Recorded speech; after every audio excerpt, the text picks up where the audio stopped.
সাভারে গাঁজা ও হেরোইন সহ 2 শীর্ষ মাদক ব্যবসায়ী গ্রেপ্তার।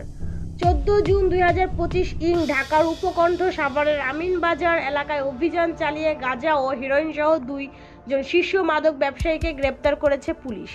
বৃহস্পতিবার সকাল থেকে পৃথক সময়ে চালানো এই অভিযানে বড়দেশি গ্রামের 2 বাসিন্দাকে আটক করা হয়।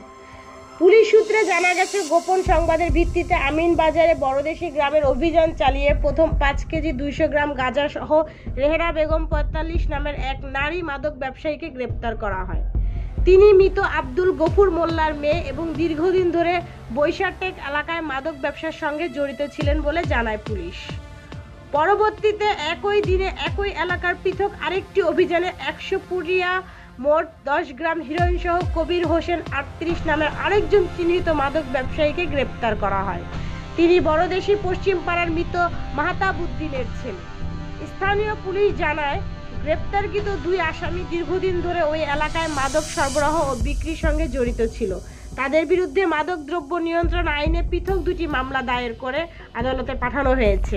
এ বিষয়ে সাভার মডেল থানার ওসি বলেন, মাদক বিরোধী অভিযানের অংশ হিসাবে আমরা নিয়মিতভাবে গোপন সংবাদের ভিত্তিতে অভিযান পরিচালনা করছি। মাদকের বিরুদ্ধে জিরো টলারেন্স নীতি অবলম্বন করা হচ্ছে। এমন অভিযানে স্থানীয় জনগণ সন্তোষ প্রকাশ করেছে এবং মাদক নির্মূলে পুলিশকে আরও কঠোর হওয়ার আহ্বান জানায়। দৈনিক আজকের দুর্নীতি, কণা আক্তার, বন্যা।